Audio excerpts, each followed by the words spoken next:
নম্বর দফা মুস্তাফা সরোয়ার ফারুকের পদত্যাগ, স্বরাষ্ট্র ও আইন উপদেষ্টার দপ্তর বদল, যারা ব্যর্থ তাদের সরিয়ে ছাত্রদের পরামর্শে নতুন উপদেষ্টা নিয়োগ করে বিপ্লবীদের দিয়ে সরকার পুনর্গঠন।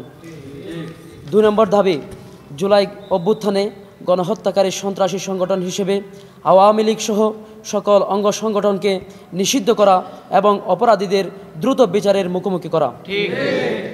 3 নম্বর দাবি 2014 সালের বিনা ভোটের নির্বাচন, 2018 সালের রাতের ভোটের নির্বাচন ও 2024 সালের ডামি নির্বাচনের সাথে জড়িত ইউনিয়ন পরিষদ থেকে শুরু করে নির্বাচন কমিশন সহ রাষ্ট্রের সর্বোচ্চ মহলে জড়িত সকলকে বিচারের আওতায় আনতে হবে।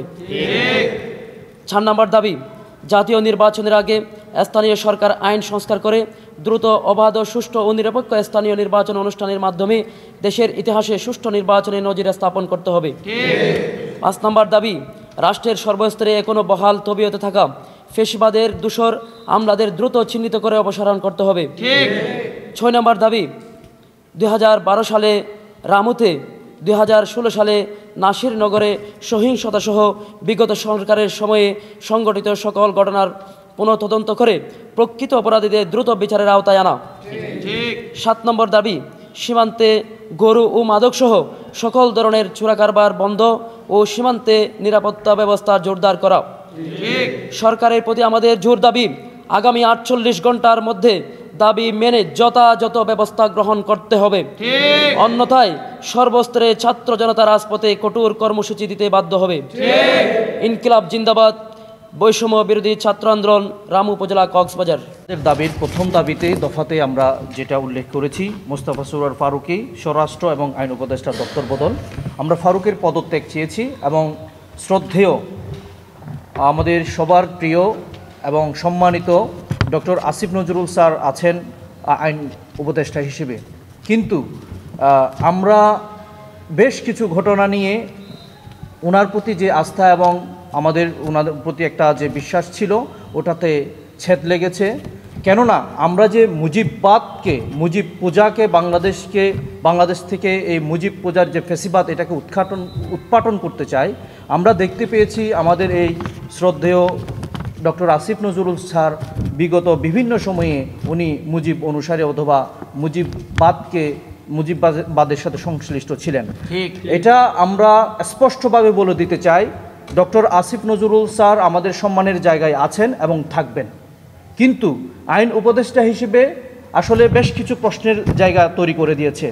আপনারা জানেন আওয়ামী লীগের সাবেক মন্ত্রী সাবের হোসেন চৌধুরী 6টা মামলায় একদিনে জামিন কিভাবে পায় একজন হত্যা মামলার আসামি?